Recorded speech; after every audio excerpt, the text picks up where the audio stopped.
les va? Muy buenas noches y bienvenidos a un programa más de Perspectivas. Enrique, lunes, inicio de semana, un fin de semana además de mucho fútbol. Sí. ¿O no quieres hablar de fútbol? No, mejor no. Bueno, está bien. Mejor no hablemos de fútbol hoy, pero sí, y aparte, Belén, la última semana, pues previa a las vacaciones, ¿no? Entonces ya hay mucha gente ahí con muchas expectativas, ¿no? De salir, algunos días por lo menos en Semana Santa y Pascua, y con muchas ganas de platicar este tema, Belén, que tiene que ver con, yo creo que uno de los debates más apasionantes desde mi punto de vista que existen en la democracia, que es derecho a la información versus privacidad. Totalmente. ¿Cuál está primero? ¿Cuál está después? ¿En qué momentos se vale? ¿En qué momentos no se vale?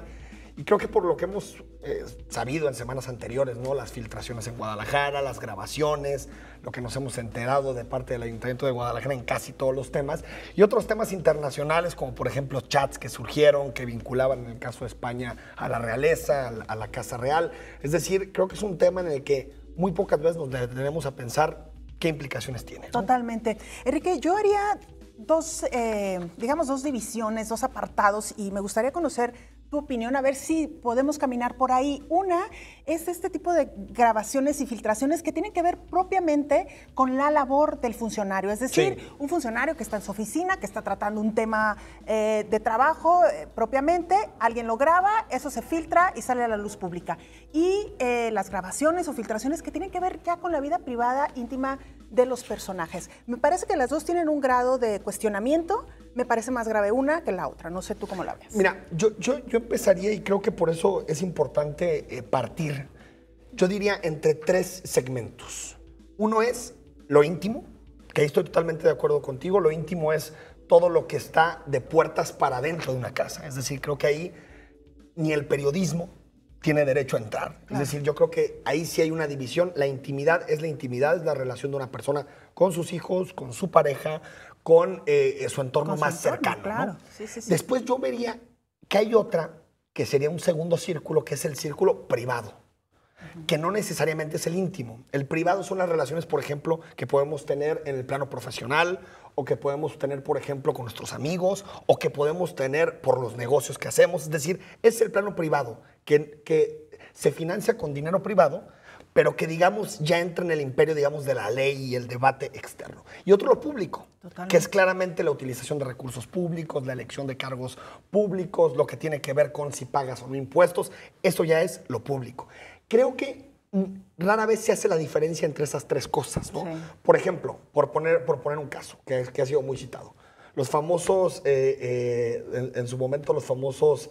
Pues el reventón de los panistas, cuando se reunieron en Puerto Vallarta. Cuando invitaron a las chicas. Sí. Tú dirías, la fiesta, lo que sucede en esta fiesta podría entrar en el plano de lo íntimo, ¿no? Sí, claro, pues las relaciones que tienen entre ellos pueden entrar en el plano de lo privado. Sí. Pero si se pagó con dinero público, entra en el plano de lo público. Y yo creo que por eso, y es importante aquí señalar un código de ética que elaboró Raúl Trejo del Abre, este investigador de la UNAM, que lo podemos ver en pantalla y que nos puede ayudar un poquito a dimensionar esto. Es decir, ¿cuándo realmente el derecho a la información pesa más que el tema de la privacidad? Es decir, ¿cuándo el derecho a la información subordina a la privacidad? Y para eso, el periodista o quien revela eso tiene que tener un canon ético pues muy claro, ¿no? Claro, totalmente.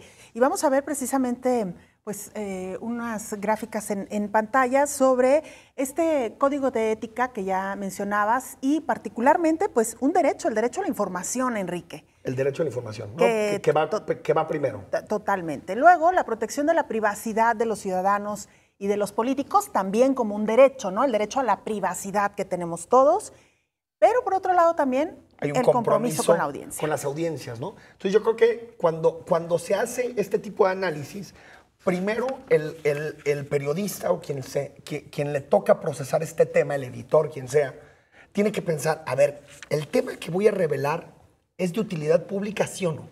Yo creo que esa es la primera pregunta que se tiene que hacer. Es decir, quitando el morbo, quitando que tenga que ver con cuestiones que te pueden generar un impacto en la opinión pública por temas privados, ¿no? Que suelen ser muy morbosos. Claro.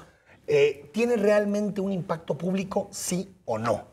Y si tiene un impacto público, creo que en ese momento el derecho a la información subordina al derecho que tenemos todos los ciudadanos a la privacidad. Claro. Porque creo que en ese momento que se enfrentan esos dos derechos, la libertad de expresión contra el derecho a la privacidad de una persona, creo que en ese momento hay una utilidad pública muy clara, hay un interés público que está detrás y que tiene que ser cuidado y tutelado por estos vigilantes del sistema público que suelen ser los periodistas. Creo que ahí es muy importante trazar la línea entre lo que tiene relevancia pública y lo que no tiene relevancia pública. Por eso, yo en el caso que platicábamos de los diputados que se fueron a Puerto Vallarta a su fiesta, yo creo que lo que sucedió en esa fiesta no tiene relevancia pública. Cómo se pagó esa fiesta sí puede llegar a tener relevancia pública. Exacto. Y creo que en realidad, no sé si estás de acuerdo conmigo, Belén, lo que sacó el morbo de la ciudadanía fue lo que sucedió en la fiesta. Exacto. O sea, ver a representantes públicos portándose de esa manera. Creo que lo que hace es alimentar una suerte de doble moral, sí, ¿no? Porque esto pues sucede de forma muy cotidiana en la sociedad, sí, ¿no? Entonces, lo importante no era eso y se puso el enfoque precisamente en eso. Sí, porque en todo caso a las únicas, y no lo sé, que tendrían que darle alguna explicación, pues eran a sus esposas o a sus novias o a sus parejas, pero pues evidentemente Exacto. hacia la sociedad. Y eso es privado o incluso hasta íntimo. Totalmente. Y en el caso, Belén, por ejemplo, otro caso que se ha discutido mucho últimos días, el Chapo y su relación con Kate del Castillo, que también es un tema que se debate aquí y que a través del periódico Milenio y seguramente por filtraciones oficiales se publicaron una serie de chats en la que se escribían, el Chapo Guzmán se escribía con Kate del Castillo, ¿no? Y creo que lo que sacó el morbo social, lo que llamó la relevancia social o la atención pública, no fue realmente si ahí se estaba formando una relación. Una sociedad de negocio. De negocios y afuera de la ley. Lo que llamó la atención fue más la relación amorosa. Totalmente. O la relación cariñosa entre ellos dos, cosa que en términos de relevancia pública no tiene ninguna relevancia pública. Absolutamente. Pero sí creo que fue muy eficaz para llevar el debate hacia un extremo que en realidad no tiene nada que ver con lo que tendríamos que estar debatiendo, que son otras cosas, ¿no? Sí, el sistema totalmente. penal, acusatorio y todo eso, ¿no? Sí, se habló más de estas palabras, como bien dices, las palabras cariñosas que utilizó el Chapo para dirigirse a Kate, que el trasfondo. ¿Realmente había o no un interés de hacer un negocio? Y entendemos, digo, es evidente que si el señor está juzgado por narcotráfico, el dinero que tiene, los recursos que tiene son provenientes del narcotráfico. Totalmente. Y todo lo que sea financiado con dinero del narcotráfico es ilegal. Totalmente. Y yo creo que por eso, en temas de privacidad, los medios de comunicación tenemos que ser muy responsables, porque si no sabemos acertar en el interés público que hay que tutelar y hay que defender, nos vamos a debates que tienen que ver más con alimentar la moral, más que realmente con definir responsabilidades en materia pública. Por ejemplo, a mí siempre me gusta poner este caso. Hitler era un tipo sano, era vegetariano, llevaba una vida impecable, nunca fue mujeriego, nada, al revés. Y por el contrario, por ejemplo, el expresidente de Inglaterra, Winston Churchill, primer ministro, perdón, era todo lo contrario, le encantaba la bebida, era mujeriego, era de todo. ¿Qué sucede si esas dos informaciones están sobre la opinión pública? ¿Qué diría la gente? Pues en el que tenemos que confiar es en el otro. Claro. Cuando en realidad el que tenía las ideas alocadas y macabras era Hitler y no Winston Churchill, ¿no? Entonces, al final, creo que se confunde el debate y queremos juzgar a los personajes públicos por su vida privada. Y eso yo creo que es un grave error. Sí, porque se ha dicho, Enrique, y me parece que también no es del todo justo, decir que así como te comportas en tu vida privada, eres en el trabajo. No, me parece que no necesariamente. Es verdad que hay valores, ¿no?, que te van formando, que te van haciendo un hombre o una mujer honorable, justa, digamos, que serías incapaz, por ejemplo, de robar en tu vida privada, porque son los valores que te han inculcado, pero aún así me parece que nada es garantía de nada, ¿no? Exacto. Y hay que dejar, yo diría, Belén, muy claro que en realidad, ¿por qué es importante la privacidad? Es decir, ¿por qué es importante no permitirle al gobierno, al Estado, que se meta en la alcoba de los ciudadanos, que se meta en su vida más íntima? Es, digamos, la protección más fundamental de la democracia por un solo motivo. Porque sin esa privacidad no hay ninguna diferencia entre un sistema democrático y un régimen totalitario. Claro. O sea, hay que recordar que lo primero que hacían los regímenes totalitarios, nazismo, fascismo, la Alemania comunista, la que quiera, era romper esa línea, separar esa línea entre lo público y lo privado. Al revés, tu vida. Todo lo íntimo, lo privado, hay que recordar esta gran película de La vida de los otros, esta película alemana, en donde pues, se graban todas las conversaciones de un escritor alemán demócrata, que no simpatizaba demasiado con el régimen y por lo tanto se pusieron a espiarlo. Y esa separación que debe de haber siempre entre la vida privada de los individuos y hasta donde llega el Estado, en democracia siempre debe ser tutelado. Claro. Y eso es lo que lo diferencia en gran parte de lo que es un régimen totalitario en donde el Estado se mete hasta la cueva, ¿no? Incluso países, Enrique, en donde entre los propios vecinos se espiaban. Y eran los propios vecinos los que denunciaban, porque eran los que podían entrar a tu casa, podían ver a qué hora salías, a qué horas entrabas, con quién salías, con quién entrabas, y todo eso era denunciado ante las autoridades, ¿no? Claro. Y todavía hasta hace poco, hay que decirlo. Hasta hace muy poco, bueno, hasta 1989 cayó el régimen, por ejemplo, en Alemania.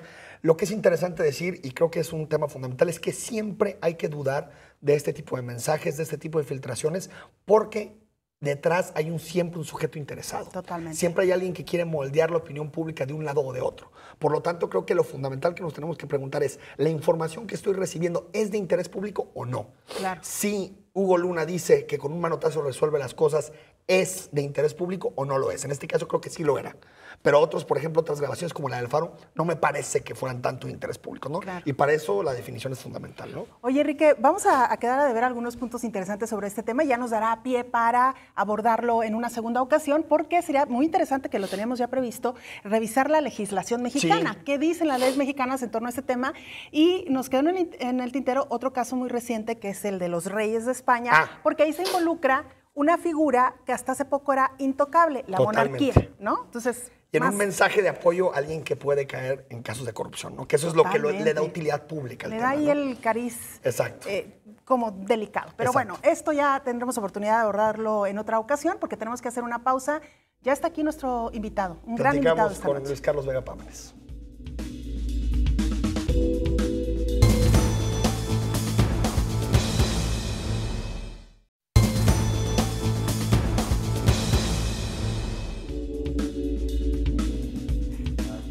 Estamos de regreso esta noche en Perspectivas. Enrique, ya lo adelantabas antes de irnos a la pausa, nos acompaña el magistrado Luis Carlos Vega Pámanes, doctor en Derecho, pero ¿qué te parece si conocemos un poquito más de su currículum? Buenas noches, licenciado. Buenas noches. Vamos a su currículum. Buenas noches, Enrique. Buenas noches. El magistrado Luis Carlos Vega Pámanes es abogado egresado de la Universidad de Guadalajara. Cuenta con una maestría en Derecho orientada en Administración de Justicia y Seguridad Pública y es doctor en Derecho por la Universidad Autónoma de Nuevo León. Ha sido abogado litigante en la materia de Derecho Penal, además de haber sido agente A del Ministerio Público de la Procuraduría General de Justicia del Estado de Jalisco. Fue subdirector de Asuntos Jurídicos y Consultoría. También se desempeñó como subdirector de Averiguaciones Previas de la misma dependencia. Actualmente es el presidente del Supremo Tribunal de Justicia del Estado de Jalisco y esta noche nos acompaña en Perspectivas. Presidente, gracias por estar aquí. Buenas noches. Ahora sí nos saludamos bien. Belén, buenas noches y buenas noches a todo tu amable público. Presidente, me gustaría empezar con un debate que está sobre la opinión pública, que es el tema de la designación de magistrados a través del Congreso. Se debatió mucho si iba a llegar o no un expresidente de un partido político en específico, del PAN, Gustavo Macías. ¿Cree que se puede hacer algo mejor para que las elecciones en el Congreso, digamos, tengan como resultado mejores magistrados, más compatibles con el trabajo, o cree que ya no se puede hacer nada en esa área? Bueno, nosotros hemos enviado en varias ocasiones varios paquetes de reformas a la ley. Dentro de los paquetes que hemos enviado y de estas reformas, viene una que va directamente al Poder Judicial y que va en ese sentido de que los magistrados deberían de ser nombrados por el mismo Poder Judicial, no por otro poder. Esto es ¿por qué? Porque los magistrados conocen a los jueces que hacen buen trabajo y a los que no hacen buen trabajo y se les puede dar ese avance dentro de su carrera judicial y también conocen el ámbito jurídico y tienen facilidad de poder tomar mejores decisiones. Aquí el Congreso, cuando emiten la convocatoria, hacen una entrevista y apenas los van conociendo o apenas se están informando de cuál es la trayectoria de estas personas. Y una persona, un abogado, no puede darse a conocer toda su trayectoria en 5 minutos, 4 minutos. Lo que viene haciendo el Poder Judicial, que los va conociendo a través del desempeño que llevan a través de la carrera judicial o del litigio que se va haciendo a través de los juzgados en las salas o en las aulas universitarias. ¿Pero eso no diluye los contrapesos entre poderes, presidente? No, los contrapesos están muy divididos ya y están bien definidos. El poder legislativo, poder ejecutivo y poder judicial. Nosotros en el poder judicial no somos un ente político, somos un ente jurisdiccional y nuestros contrapesos están muy bien fijados dentro de la Constitución federal y local. ¿Cuál es el contrapeso de un juez? La apelación. O sea, un juez no es omnipotente, porque sus resoluciones son apelables. Y luego la apelación llega a una sala de magistrados que es colegiada por 3 magistrados. Sus resoluciones tampoco son omnipotentes ni únicas. El magistrado revisa la resolución del juez y la puede modificar, confirmar o revocar. Las resoluciones de los magistrados son recurridas a través de la vía del amparo. Es cuando un juez de distrito revisa si estuvo bien la resolución de los magistrados y luego la resolución de ese juez de distrito puede ser recurrida a través de un colegiado, que son 3 magistrados federales. Incluso ellos también pueden ser recurridos a través de la Suprema Corte de Justicia. Esos son los contrapesos del Poder Judicial, no de otras instancias, porque esos serían contrapesos políticos, que de facto en el Poder Judicial ya para una resolución no tiene mucho que ver, porque como te digo, puede llegar hasta la Suprema Corte de Justicia. Por eso sería muy importante ir alineando las leyes para ir respetando la sana división de los poderes. ¿Qué respuesta han recibido de parte del Congreso? Y más allá de qué respuesta, ¿qué sentimiento perciben ustedes del Congreso? ¿Realmente hay esta posibilidad de que el nombramiento se lo dejen directamente al Supremo Tribunal? No creo que haya posibilidad en esta legislatura ni en otras muchas. ¿Por qué, magistrado? Por el control. Es el control. Es que pasa algo muy curioso. Primero ellos los nombran y luego ellos se van en contra del Poder Judicial y luego no tenemos los apoyos. Aquí en esta legislatura, como hubo modificaciones en la conformación de los diputados, apenas estamos trabajando en eso. Claro, ellos vienen con otras intenciones diferentes y dependiendo qué fracción. Ya por ahí salió un comentario de una persona, ¿verdad? Entonces, en el Poder Judicial lo que hacemos es valorar, apoyar a los magistrados para que emitan su sentencia a los jueces y sus resoluciones magistrados debidamente apegadas a derecho y con todo el apoyo de la institución. Una de tus demandas como presidente del Supremo Tribunal de Justicia ha sido la devolución de la famosa Hacienda Judicial, ¿no? ¿Cómo sabemos, por ejemplo, que esta Hacienda Judicial sería bien manejada? Si se ha dicho y se ha estudiado mucho que el Poder Judicial es el más opaco de los poderes. No, bueno, yo creo que esa información de que es el más opaco de los poderes, estamos hablando de hace más de 3, 4 años. Todavía está Yo te voy a decir una cosa, de acuerdo al Instituto de Transparencia del Estado, nosotros estamos al 100% en cuestión de transparencia y a nivel nacional el Poder Judicial del Estado de Jalisco es uno de los 2 más transparentes a nivel nacional. Y aterrizando la pregunta en concreto, la Hacienda Judicial, por ejemplo, nosotros la teníamos 160 años manejándola. Llegó el exgobernador Alberto Cárdenas y nos la quitó con 9,000 millones de pesos.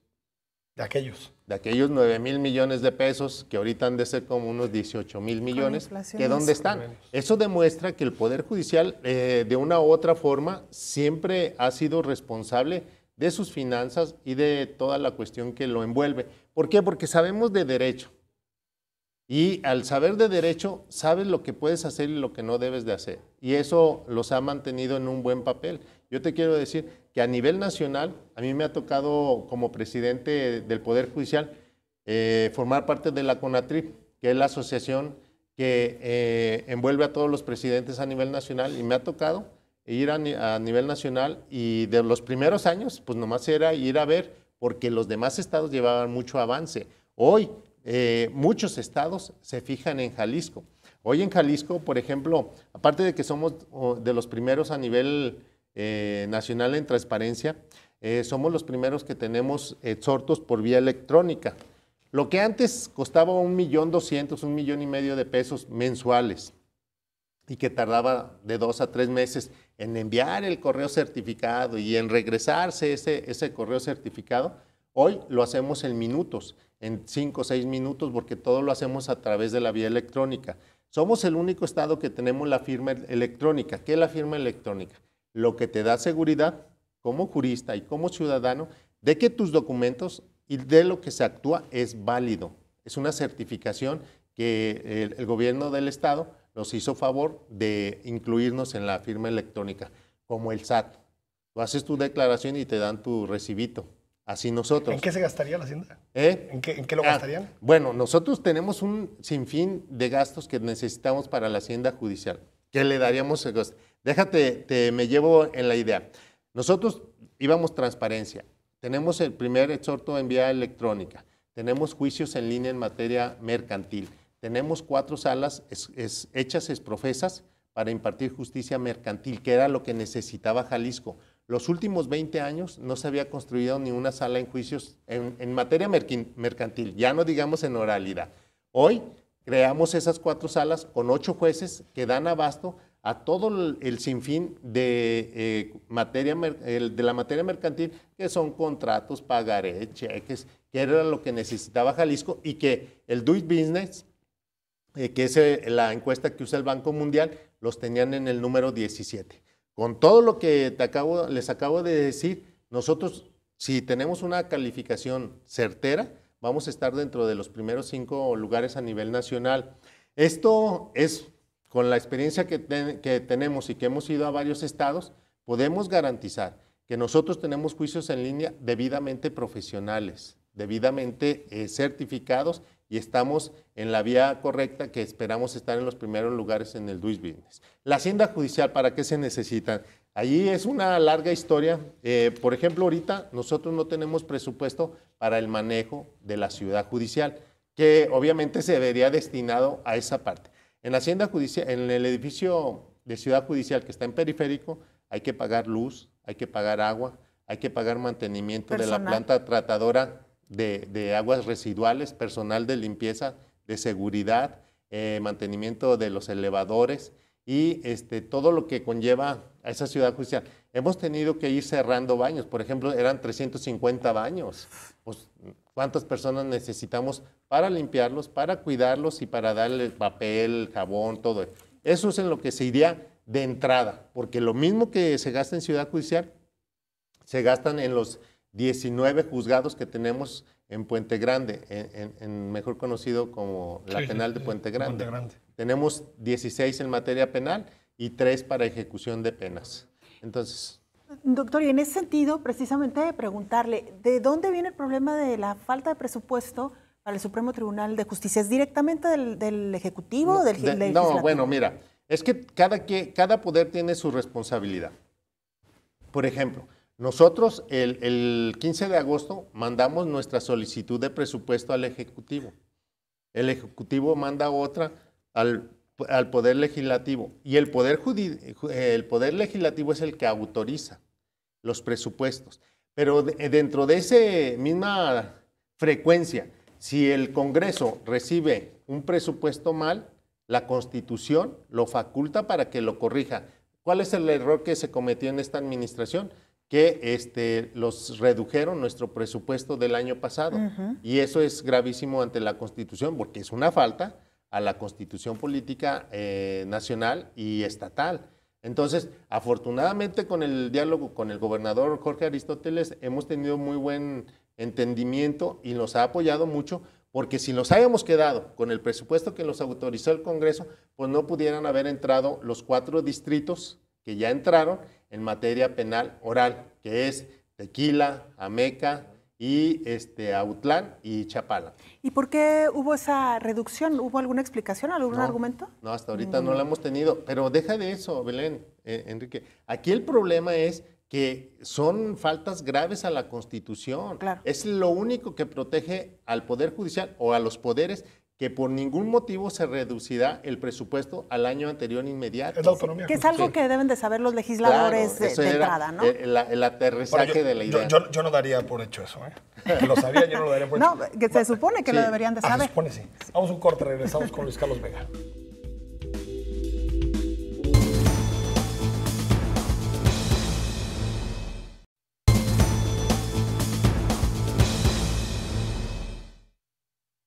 El Supremo Tribunal es responsable en la impartición y administración de la justicia y, según lo marca la Constitución mexicana, debe hacerlo con estricto apego a la ley, de manera objetiva, imparcial, pronta y expedita, atendiendo siempre a demandas de la sociedad y preservando el Estado de Derecho, para contribuir a la paz y el crecimiento social. Es por eso que este mes de marzo, la Suprema Corte de Justicia de la Nación determinó inconstitucional la inamovilidad de magistrados y jueces y que estos puedan solicitar un juicio de amparo para evitar cumplir con el retiro forzoso. Por su parte, el Congreso de Jalisco reformará la ley para cumplir con la resolución de la Corte. Además, la Suprema Corte de Justicia de la Nación concluyó que los recursos legales para permanecer en el cargo no tendrán validez. En Jalisco, la 61ª legislatura en el Congreso del Estado tendrá la responsabilidad de actualizar 13 procedimientos para renovar a magistrados y a 3 consejeros de la Judicatura. ¿Cuánto puede llegar a tardar esta transformación? ¿Quiénes son los magistrados que esperarían su ratificación? Interesante. Vuelta en perspectivas y varios mensajes que nos llegan de la audiencia. Nos dice Jorge Calígula. Saludos, don Enrique, y podría hacer una pregunta al señor Pámanes.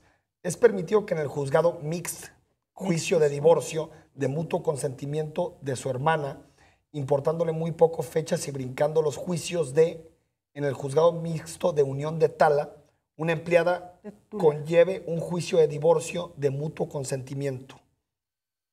Muy poco fechas y brincándose los juicios, ¿no? No. Cualquier falta al procedimiento se puede presentar la queja administrativa que se presenta en el Consejo de la Judicatura y nosotros entramos inmediatamente a ver si se está llevando correctamente el procedimiento y si no fuera así, inmediatamente habría sanciones para el personal, desde el juez hasta el actuario. Entonces tiene que denunciar para que se investigue. Sí, es una queja. Es una queja. Las denuncias son ante la materia penal y las quejas son en las materias civiles. Muy bien. Y nos escribe también Yo Soy Héroe, le pregunta a usted, magistrado, ¿para cuándo el presidente... A ver, repito, dice, pregunta para el presidente del Supremo, ¿para cuándo la ciudad judicial al oriente de la ciudad? No creo.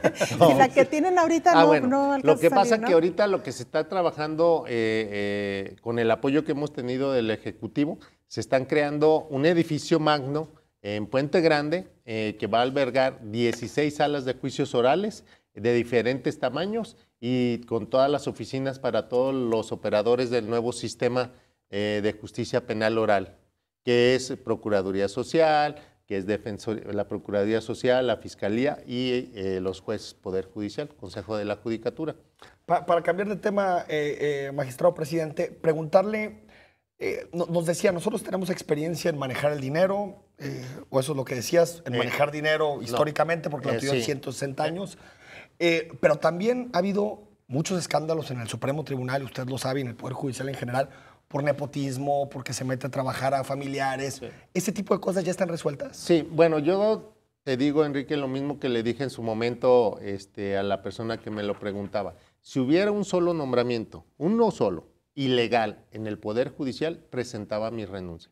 Y estoy hablando que esa pregunta me lo hicieron en el 2013. Okay. Yo ya voy termino el 31 de diciembre de este año mi segundo periodo como presidente del Poder Judicial. Y hasta ahorita no ha habido ni un solo nombramiento ilegal. Que por cierto... Pero no es ético, sí. No, te voy a decir una cosa.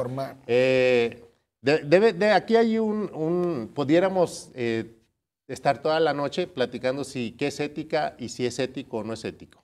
Yo te quiero decir, por ejemplo, no creo, pero eres muy joven, todavía no tienes hijos, o si tienes, eran muy chicos. Tú no le puedes coartar el derecho a tu hijo, a tu sobrino, o a tu primo, o a quien quieras, de ser reportero. Porque eso no sería problema tuyo. O sea, el que, por ejemplo, los hijos de uno quieran ser abogados, pues no le puedes coartar el derecho. Yo, ¿qué más quisiera que uno de mis hijos haya sido doctor o doctora? Pero no les gustó la medicina, les gustó la cuestión jurisdiccional, sí. Y así hay muchos. Mira, ahorita que pasaba el anuncio de la Suprema Corte de Justicia, la ministra Olga Sánchez Cordero, antes de irse y durante todo su periodo, su hija fue una excelente juez y luego hizo el examen de oposición, igual en el Poder Judicial del Estado, que hay exámenes de oposición, fue nombrada magistrada.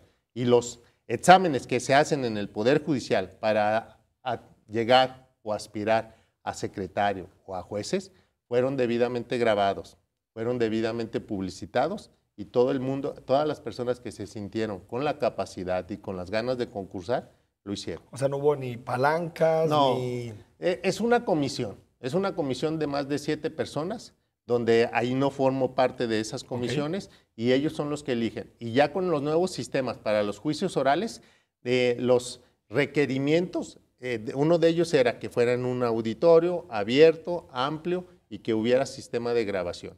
Estaban monitoreados por diferentes agrupaciones para ver son que públicos. sí son públicos, claro. Y siguiendo un poco con este tema, nos escribe Jesús Talavera y nos dice qué pasó con las denuncias que había sobre el sobreprecio con el que se construyó la ciudad judicial. Se dijo a los 4 vientos que se sancionarían a los responsables y hasta la fecha no hay culpables. ¿Cómo va ese tema? Esa es una cuestión de la Contraloría del Estado, porque recuerden que el Poder Judicial, al no tener hacienda judicial, no construimos, no cobramos nada en esa ciudad judicial. En esa ciudad judicial la manejó directamente el Ejecutivo, la administración pasadas. A nosotros ya nos la entregan con 4 años de abandono y esa ciudad judicial costó más de 1,400 millones de pesos. Cuando nosotros la recibimos, el señor gobernador Jorge Aristóteles Sandoval Díaz nos hizo favor de habilitarla, porque ya estaban vencidas las garantías de los elevadores, de la voz y datos, de teléfonos, de todo. Todo estaba vencido. Del aire acondicionado, otro gasto que se tiene que hacer en Ciudad Judicial. Recordemos que el puro aire acondicionado costó 65 millones de pesos. Si sacábamos cuentas, decíamos que cada aire acondicionado de cada juzgado costó 2,5 millones de pesos, pues lo que vale una casa. Claro. Entonces, eso es el sobreprecio, pero ya es cuestión de la Contraloría. Nosotros no pudiéramos haber presentado ningún tipo de acción legal porque el edificio es del Ejecutivo. Pero sí usted la calificó en su momento como el robo del siglo, ¿no? Lo sigo calificando, sí, claro. Mira, es que no ocupa ser arquitecto, no ocupa ser ingeniero para ver. Al otro lado tenemos la Ciudad Judicial Federal, claro, que costó menos de 1,000 millones de pesos, que son 11 edificios, que tienen 2 restaurantes, que tienen guardería, que tienen hasta gimnasio, que tienen auditorios para seguir con las capacitaciones. ¿Lo ves nada más la diferencia? Y sí, claro, que por ejemplo, para el mantenimiento de Ciudad Judicial Federal, lo que nosotros ahorita no tenemos y que estamos batallando, ellos tienen más de 30 millones de pesos. Claro. Pues todo un tema de la Ciudad Judicial, ya nos lo ha explicado, las carencias que tiene actualmente, la falta de presupuesto para operarla adecuadamente. Al 100%, ¿verdad? Y otro de los grandes pendientes y que lo hemos estado también señalando, doctor, es el sistema penal acusatorio. ¿Cómo avanza y cómo se están preparando, sobre todo en lo que se refiere a pues la cadena de custodios? Bien, nosotros allí ya los declaramos al 100%. De hecho, no, de los primeros pasos que tomamos cuando tomé posesión como presidente del Poder Judicial, que veníamos retrasados en esta reforma constitucional, porque la reforma empezó en junio del 2008 y tenía una vigencia de 8 años para entrar todos los estados. Nosotros entramos hasta el 2013, llevábamos 5 años de atraso, estábamos en ceros. Cuando nosotros empezamos, solamente el Distrito Federal estaba abajo de nosotros y estaba por que ellos le pidieron al gobierno federal 10,000 millones de pesos para entrar a este nuevo sistema. Pero de ahí más éramos el último lugar. A base del liderazgo del señor gobernador, Jorge Aristóteles, hemos podido remontar de estar en el penúltimo lugar a estar dentro de los primeros lugares. ¿Cómo hemos remontado? Bueno, todos los operadores del nuevo sistema de justicia penal oral hemos hecho nuestro trabajo. Mis felicitaciones para la legislatura pasada, que alineó más de 20 leyes para poder entrar al sistema oral penal, porque no nomás era decir nosotros entramos, como lo hicieron otros estados. Esa legislatura pasada que alineó estas 20 leyes los ayudó mucho, porque los puso en el contexto a nivel nacional para entrar a esta reforma constitucional. Eso hizo el legislativo. El judicial, ¿qué hacíamos? Decíamos nosotros, pues lo que tenemos que hacer, capacitar a las personas que en un futuro pueden ocupar los lugares de jueces, de administradores de sala, de jefes de sala, de jefes de procesamiento y de jueces de tecnologías, porque este nuevo sistema lo que tiene es que hay mucha tecnología. Todo es grabado en audio y video, todo es presencial. ¿Qué es presencial? Que el juez y el magistrado siempre van a estar delante del procesado. Y el procesado con su abogado, la víctima con su defensor.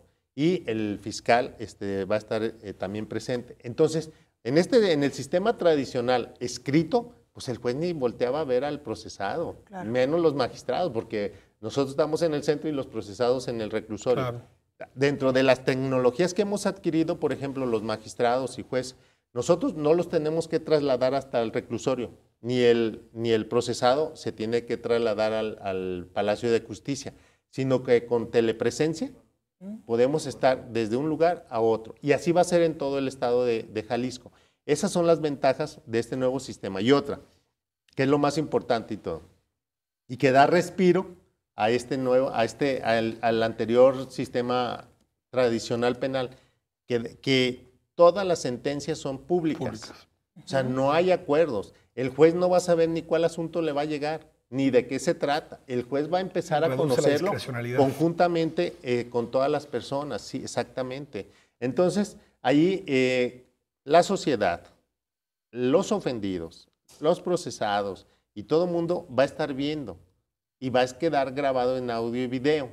Y esto los va a poner en un contexto donde todo va a ser analizado. Si el juez emite una sentencia mala, los magistrados vamos a tener la prueba fehaciente. Y aquí hicimos mucho énfasis en decir que queríamos y necesitábamos lo mejor en tecnología, porque actualmente, en el sistema actual, por ejemplo, los bancos, cuando roban los bancos, los mandan sus videos, pues nomás se ven sombras. Dicen, fulano es fulano, dices tú, ay caray. No, con este nuevo sistema es tan fidedigno que tú lo estás viendo, tú los estás oyendo y tú estás viendo quiénes hablan, el debate y todo eso. Presidente, el Ejecutivo está haciendo su chamba porque si el MP no funciona, porque, o sea, si el MP no funciona, si se violan derechos humanos en la cadena y todo, en este sistema es implacable. Así es. Este sistema, por ejemplo, las personas de mi edad o más grandes, sabemos la diferencia entre el sistema anterior y este sistema. A mí en el sistema anterior te dabas cuenta que se detenía y luego se investigaba. Exacto. Y ahora en este sistema se investiga y luego se detiene. Claro. Déjanos ir al corte y seguimos con este tema. Estamos en Perspectivas.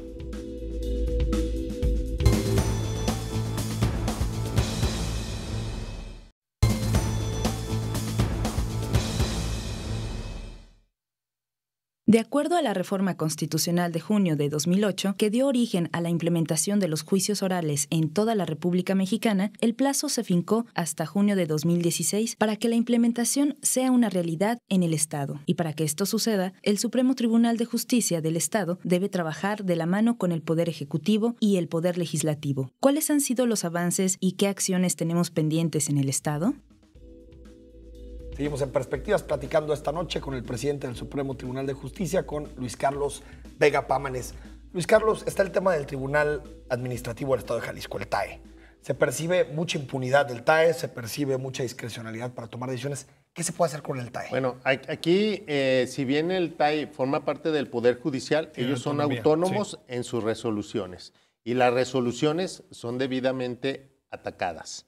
Y nosotros como órgano de control tenemos al Congreso del Estado, a través del juicio político. Exacto. Si algún ciudadano siente que no salió bien su resolución o que hubo algún problema, hay que definir bien cuál es la defensa, si hay que recurrir a esa resolución o si hay que ir al juicio político. Pero más allá del juicio político, por ejemplo, estaba la propuesta de que se integrara el TAE como una sala más del Supremo Tribunal de Justicia.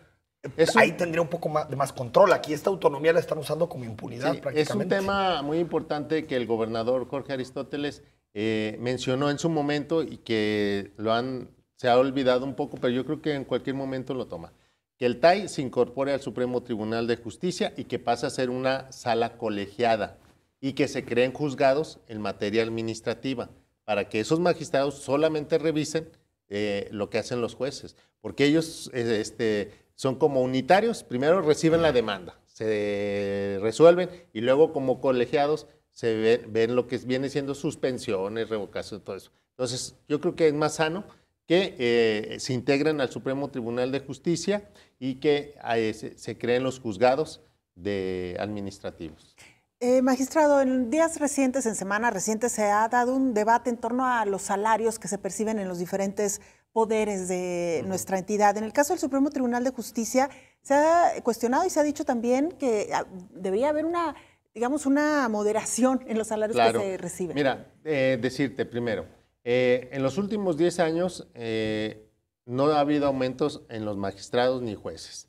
Y el salario que se tenía no fue fijado por los magistrados, fue fijado por la Comisión Salarial, por la Comisión Técnica Salarial del Gobierno del Estado, donde está integrada por el Ejecutivo, Legislativo, Judicial y universidades. Pero con esta nueva iniciativa del señor gobernador de que nadie gane más que el gobernador, nosotros respetuosos y trabajando y en la misma frecuencia y sabedores de la situación que está viviendo el país, primero, yo, en mi carácter de presidente y del Supremo Tribunal, del Consejo de la Judicatura, no puedo renunciar al salario porque me lo prohíbe la Constitución, pero sí doné la parte del Consejo de la Judicatura a la homologación salarial de los trabajadores de base, que recibía un promedio de 50,000 pesos, ya no los recibo, pero no renuncié, los doné para no violentar la Constitución. En el Supremo Tribunal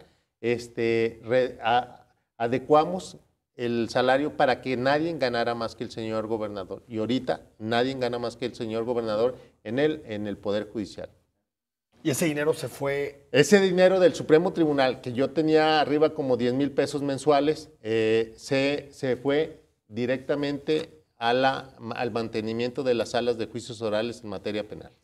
Presidente, ya están, y relacionado con este tema, ¿ya están acatando la ley de austeridad? Nosotros sí. Pues, porque ahí los tienen, siempre. Hubo el problema de la controversia constitucional en su momento. Sí, no, pero no era, allí, gracias que me permites, Enrique y Belén, a explicar, no era tanto que no quisiéramos esa ley, sino que estaba vulnerando nuestra independencia de poder, porque como un poder a otro te dice, haz esto. Nosotros ahí necesitamos, y lo tenemos en la Constitución Federal, la autonomía del Poder Judicial. Es que si a ti te dan un peso, te quieren decir cómo te lo gastas. Y nosotros sabemos cómo nos los gastan. No el legislativo, no el ejecutivo. Nosotros sabemos. Por eso es la independencia de los poderes. Es lo que peleábamos, no que no quisiéramos estar en esta ley. Nosotros inmediatamente la adecuamos, pero siempre hemos estado dentro de lo razonable y el raciocinio del buen gasto. Hasta ahorita no hemos tenido ningún señalamiento porque hayamos hecho algún derroche o algún mal uso del recurso. ¿Por qué? Porque el 97% es gasto corriente, el pago a magistrados, secretarios, auxiliares judiciales y actuarios en las diferentes categorías. Doctor, nos escribe de nueva cuenta don Jesús Talavera y nos comenta, creo que el presidente del Supremo Tribunal no entendió mi pregunta, se la replanteo.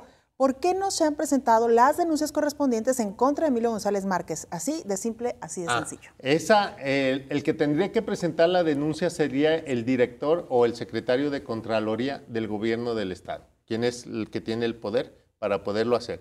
Se hizo, la Contraloría hizo una investigación y en esa investigación puede haber esa acción que debe de tomar. Pero ustedes no deberían como empujar ahí, insistir sobre una investigación. Sí, pues lo hacemos cada que podemos, como ahorita. Nosotros siempre hemos dicho que fue un gasto o un robo en despoblado, sí. ¿El robo del siglo? Sí, desde la creación de la ciudad judicial. Mira, por ejemplo, el decreto para la entrada en vigor de los juicios orales en materia penal se publicó en el 2008. Y esa ciudad judicial se fue creando desde el 2007 hasta el 2012. Entonces, desde ahí, el diseño debió de haber sido diferente. Porque si ya íbamos encaminados a la oralidad, ahorita pudiéramos tener, en vez de juzgados, salas de juicios, por ejemplo, en materia familiar. Que ahí es otro de los problemas que hemos dicho que el Congreso debería de ponernos en la vanguardia a nivel nacional y hasta mundial, en el aspecto de que, por ejemplo, si ya está la materia mercantil en la oralidad, la penal, que estamos al 80%, nosotros pudiéramos haber entrado con la familiar para agilizar los trámites, porque es penoso ver a las personas que van y presentan su escrito y tienen que esperarse a que se les conteste y todo eso. En cambio, en la oralidad, rápido, vengan. ¿Qué pasó? No has dado el mantenimiento, no has dado los alimentos, no haces rápido. Eso es lo que debe de hacer el Congreso, enfocarse en las necesidades de la sociedad. Y la sociedad quiere que se le resuelva pronto.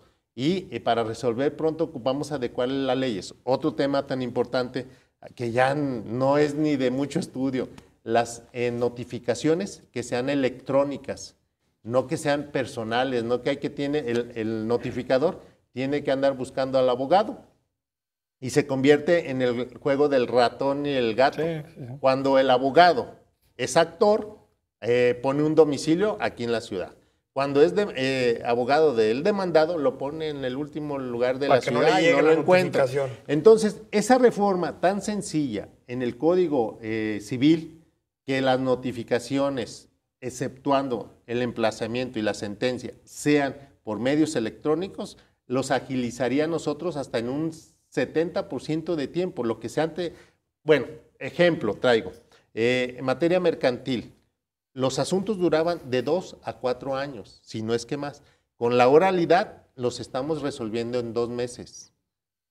Entonces, si hiciéramos las adecuaciones para la materia civil y familiar, los asuntos que duran años los pudiéramos estar resolviendo en meses. Nos dice César Soto B. Estado de México implementó hace años salas de juicio oral, cabina blindada para imputados de alta peligrosidad, pioneros en 2006. Sí, como dije al principio, nosotros entramos 5 años tarde, que esos 5 años es como una carrera de 800 metros y todos los estados ya llevaban 500 metros y ya nomás faltaban 300 para llegar. Pero nosotros el 15 de abril inauguramos otras 2 salas, que es en Colotlán y Ocotlán, y el 15 de mayo, un mes antes, terminamos con Tonalá y Cihuatlán, el 100% de la instauración. Sí, el rezago fue Emilio González y Celso Rodríguez cuando fue presidente del Supremo. Y el recurso. Sí, por eso.